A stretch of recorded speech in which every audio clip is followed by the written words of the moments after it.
నమస్తే. ఇవాళ నమస్తే. అసెంబ్లీలో 2 బిల్లులు ప్రవేశపెట్టారు బీసీలకు సంబంధించి. ఒకటి స్థానిక సంస్థల్లో 42% రిజర్వేషన్ అంశం. రెండో బిల్లు విద్యా, ఉద్యోగాలు వాటిల్లో రిజర్వేషన్లకు సంబంధించి. ఈ బిల్లులు అసెంబ్లీ ఆమోదించి ఆ తర్వాత కేంద్రానికి పంపిస్తారు. పార్లమెంట్లో ఇది ఆమోదం పొందిన తర్వాత మాత్రమే ఈ బిల్లుకు ఒక చట్టబద్ధత వస్తది.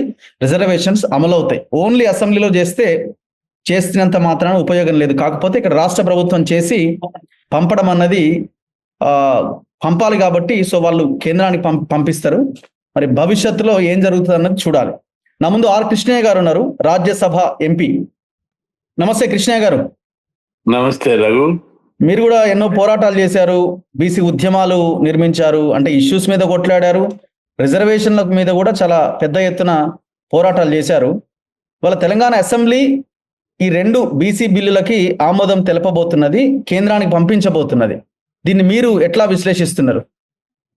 అంటే ఇది బీసీల తెలంగాణ లోపల బీసీ ఉద్యమం బలంగా ఉన్నందువల్లనే, బీసీవాదం బలంగా ఉన్నందువల్లనే గతంలో కాంగ్రెస్ పార్టీ ఎన్నికలలో వాగ్దానం చేసింది. కామారెడ్డి డిక్లరేషన్, రాహుల్ గాంధీ ఎన్నికల డిక్లరేషన్, మేము అధికారంలోకి వస్తే 42% రిజర్వేషన్లు పెడతామని స్పష్టంగా చెప్పారు. దాని ఫలితంగానే ఈరోజు పార్టీ అసెంబ్లీ లోపల కాంగ్రెస్ ప్రభుత్వం పెట్టింది. బీజేపీ కూడా ఆల్రెడీ కిషన్ రెడ్డి గారు కేంద్ర మంత్రి, బీజేపీ అధ్యక్షుడు, మేము అది ఈ బిల్లు చిత్తశుద్ధితోటి అసెంబ్లీలో తీర్మానం చేస్తే కేంద్ర ప్రభుత్వం కూడా దీనికి అనుకూలంగా ఉంటుంది, మద్దతు ఇస్తుందని చెప్పి ఆల్రెడీ చెప్పారు. అదే మాటకు బీజేపీ కట్టుబడి ఉంది. మీరు కనుక రిజర్వేషన్ వేస్తే కేంద్ర ప్రభుత్వం కూడా మద్దతు ఇవ్వడానికి రెడీ ఉంది. ఇండియా కూటమి కూడా మద్దతు ఇస్తే తప్పనిసరి ఈ బిల్లు పాస్ అయిపోతుంది, బీసీలకు లాభం జరుగుతుంది. దీని మీద రెండోది సుప్రీంకోర్టు పోతే కూడా ఈ కేసు గెలుస్తుంది. ఇప్పుడు 50% సీలింగ్ అనేది లేదు. ఎప్పుడైతే అగ్రకులాల్లోని పేదలకు 10% రిజర్వేషన్ పెట్టినో 50% సీలింగ్ సుప్రీంకోర్టే కొట్టేసింది. ఇప్పుడు కూడా సుప్రీంకోర్టు దానికి కట్టుబడి ఉంటుందని మేము భావిస్తున్నాం. అంటే అగ్రకులాలకు 10% పెంచినప్పుడు సుప్రీంకోర్టు ఇచ్చిన జడ్జిమెంట్ ఏమన్నది, 50% సీలింగ్ అవుట్డేటెడ్, కాలాన్ని బట్టి మార్చుకోవచ్చు అని చెప్పి సుప్రీంకోర్టు చెప్పింది. అగ్రకులాలకేమో సీలింగ్ లేదు, బీసీలకు వచ్చినప్పుడు సీలింగ్ ఉంటుందా? దీని మీద కూడా ప్రామినెంట్ అడ్వకేట్ నెట్టి పోరాడితే తప్పనిసరి కేసు గెలుస్తుందని మేము భావిస్తున్నాం. కాబట్టి ఇది తప్పనిసరి అమలు అయ్యే వరకు కూడా రేవంత్ రెడ్డి ప్రభుత్వం దీన్ని అమలు చేసేంత వరకు పట్టుదల ఉండి అమలు చేయాలని చెప్పి డిమాండ్ చేస్తాం. ఇప్పుడు రేవంత్ రెడ్డి ప్రభుత్వము ఇక్కడ అసెంబ్లీలో ఆమోదించి తీర్మానం చేసి బిల్లు చేసి కేంద్రానికి పంపిస్తారు. ఇక వాళ్ళు అంటారు పోయింది, ఇప్పుడు కేంద్రం కోర్టులో ఉంది బంతి, మోడీ కోర్టులో ఉంది, బీజేపీ కోర్టులో ఉంది అంటారు. పార్లమెంట్ లో ఆమోదించాల్సింది వాళ్ళే, 9th షెడ్యూల్లో పెట్టాల్సింది వాళ్ళే అని వాళ్ళు అనడానికి అవకాశాలు ఎక్కువ వాళ్ళ చేతిలో ఉంటాయి కదా. మరి అప్పుడు బీజేపీ నుంచి వచ్చే ఇదేంటి? ఆల్రెడీ కిషన్ రెడ్డి గారు కేంద్ర మంత్రి, బీజేపీ అధ్యక్షుడు, మేము తీర్మానం చేసి మీరు పంపిస్తే మేము దాన్ని కట్టుబడి అమలు చేస్తామని చెప్పారు. తప్పనిసరి కట్టుబడి ఉంటుందని మేము భావిస్తున్నాం. ఇప్పుడు బీసీ ముస్లిము, ఓసీ ముస్లిము అనే ఒక యాంగిల్ తీసుకొస్తున్నారు కదా. మరి మీరు ఒకవేళ వాళ్ళని కనుక తీసేస్తేనే అప్పుడే మేము ఆమోదిస్తామని కొన్ని కండిషన్స్ పెడుతున్నట్టున్నారు కదా. సంజయ్ గారు, కేంద్ర మంత్రి సంజయ్ గారు కండిషన్ పెట్టారు. ఆల్రెడీ ముస్లింల విషయంలో నేను సోనియా గాంధీ, మన్మోహన్ సింగ్ ఉన్నప్పుడు ఒక కేసు వేస్తా సుప్రీంకోర్టులో, బీసీలై తగ్గించి ముస్లింలకు ఇస్తే అది దాన్ని వ్యతిరేకిస్తూ సుప్రీంకోర్టులో కేసు ఉంది. అయితే దాన్ని ఆ సుప్రీంకోర్టు తీర్పుని బట్టి ఇది డిసిజన్ ఉంటుంది. అది ఇప్పుడు 9 లోపల సుప్రీంకోర్టులో ఫైనల్ అవుతుంది. అది అవసరమైతే మీరు కూడా మోదీని కలిసి రిక్వెస్ట్ చేస్తారా, ఇది ఖచ్చితంగా ఆమోదం తెలపాల్సిన అవసరం ఉందని? నేను తప్పనిసరి మోడీని కలిసి ఆమోదం చెప్పాలని అంటా. లైఫ్ అంతా 50 ఏళ్ళ నుంచి బీసీల కోసమే ఓట్లాడుతున్నా. దేశంలో ఎక్కడ విధంగా 6,000 హాస్టల్ పెట్టించినాం తెలుగు రాష్ట్రాల్లో. దేశంలో ఎక్కడ లేని విధంగా గురుకులాల సిస్టాన్ని పెట్టించినాం. Fee reimbursement పెట్టించినాం. బీసీలు ముఖ్యమంత్రులు ఉన్న రాష్ట్రాల్లో కూడా లేని విధంగా ఫీజు రియంబర్స్మెంట్ పథకం గురుకుల పాఠశాలలను మన తెలుగు రాష్ట్రాల్లో పోరాడి పెట్టించినాం. కాబట్టి తప్పనిసరిగా బీసీలకు ఎన్ని త్యాగాలు చేయడానికైనా సిద్ధంగా ఉన్నాం. ఇప్పుడు అంత ఈజీగా ఇది ప్రక్రియ జరిగిపోతుందని అనుకుంటున్నారా? కిషన్ రెడ్డి చెప్పారు అని మీరు అంటున్నారు, కానీ ఇప్పుడు మీ హైకమాండ్ ఆలోచనలో ఏముందన్నది ఇక్కడ చాలా ఇంపార్టెంట్ కదా. తప్పనిసరి బీజేపీ పార్టీ బీసీలకు అనుకూలంగా ఉంది. ఈ దేశ ఇంతవరకు ఏ పార్టీ కూడా బీసీని ప్రధానమంత్రి చేయలేదు. బీజేపీ పార్టీ బీసీని ప్రధానమంత్రి చేసింది. రాష్ట్రపతిని గిరిజన మహిళను చేసింది. ఉపరాష్ట్రపతి బీసీని చేసింది. అంత పెద్ద ఎత్తున బీసీలకు కేంద్రంలో గతంలో ఎప్పుడు లేని విధంగా 27 మంది మంత్రులు బీసీలను చేసింది. కాబట్టి బీసీ అనుకూల వైఖరి బీజేపీ అంటేనే బీసీ అన్నట్టు తయారైంది. అది ఒక బీసీల పార్టీ. కాబట్టి ఖచ్చితంగా బీజేపీ పార్టీ అనుకూలంగానే ఇప్పుడు వచ్చిన బిల్లుని యాజ్ ఇట్ ఈజ్ గా ఎలాంటి గొడవ లేకుండా ఏమీ లేకుండా ఇమీడియట్ గా ఇప్పుడు ఈ సెషన్స్ లోనే ఆమోదిస్తారని నమ్మకం మీకుందా? తప్పనిసరి వాళ్ళ రాష్ట్రం యొక్క స్పీడుని బట్టి, వాళ్ళ ప్రక్రియను బట్టి. ఇప్పుడు అసెంబ్లీలో బిల్లు పాస్ కావడం దానికి తగ్గట్టు అనేకమైన ప్రక్రియలు ఉంటాయి, విధాన పద్ధతులు ఉంటాయి. అవన్నీ వేగవంతం చేస్తే వాళ్ళ యొక్క చర్యలను బట్టి కేంద్ర ప్రభుత్వం కూడా స్పందిస్తుంది. ఎక్కడ దీనికి అడ్డుకట్టపడే అవకాశం కానీ ఎక్కడ కూడా ప్రధానమంత్రినే బీజేపీ బీసీని చేసింది, ఉపరాష్ట్రపతిని చేసింది, ఒక రాష్ట్రపతిని బలైన వర్గాల గిరిజన మహిళను చేసింది. ఇప్పుడు బీజేపీ దేశంలో అధికారంలో ఉంది కాబట్టి ఈ డిమాండ్ మళ్ళీ వేరే రాష్ట్రాల నుంచి కూడా వచ్చే అవకాశం ఉంది. ఒక రాష్ట్రం చేస్తే ఇంకో రాష్ట్రం వాళ్ళు చేసి తీర్మానం చేసి బిల్లు చేసి పంపిస్తే మళ్ళీ చేయాల్సి వస్తుందని కాంగ్రెస్ పార్టీ కూడా ఇంకా కాంగ్రెస్ పార్టీ, ఇండియా కూటమి పార్టీలు కూడా ఇంకా అనేక రాష్ట్రాల కేరళ, కర్ణాటక, తమిళనాడులో ఉన్నారు. వాళ్ళు తమిళనాడు ఆల్రెడీ ఉంది. మీ కెమెరా పెట్టుకోండి సార్. మీ కెమెరా కర్ణాటకలో కాంగ్రెస్ పార్టీ అధికారంలో ఉన్నది. ఓకే, మరి వాళ్ళు ఆడ కూడా చేయవలసి వస్తుంది. వాళ్ళు చేస్తే తప్పనిసరి.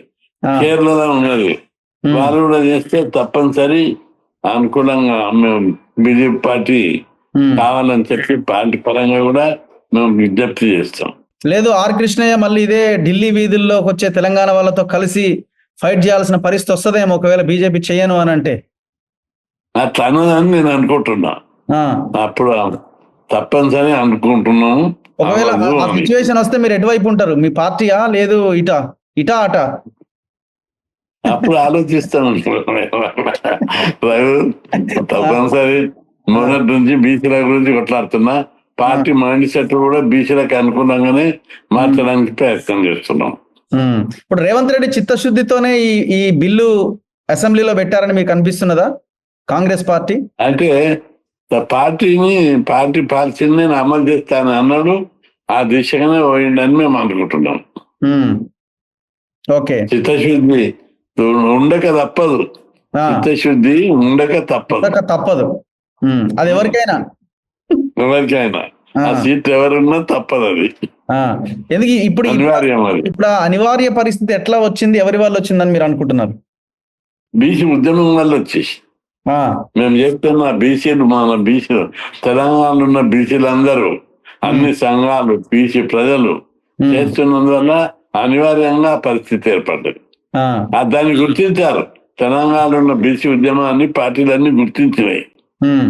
50 ఏళ్ళ నుంచి చేస్తున్నాం, ఒకరోజు కాదు. ఒక్కొక్క ఇటుక వేసి పెద్ద భవంతి కట్టినట్టు బీసీ ఉద్యమాన్ని హాస్టల్ పెట్టాలి, స్కాలర్షిప్లు ఇవ్వాలి, ఫీజులు ఇవ్వాలి, లోకల్ బాడీ రిజర్వేషన్లు పెంచాలి, రాజ్యాధికారంలో బీసీలకు పాట కావాలి, చట్టసభలో రిజర్వేషన్లు పెట్టాలని దాదాపు 96 నుంచి ఇప్పటి వరకు 1000 సార్లు ధర్నాలు చేస్తాం.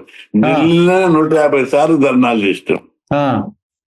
చట్టసభలో రిజర్వేషన్లు పెట్టాలి, పార్లమెంట్ బీసీ బిల్లు పెట్టాలి.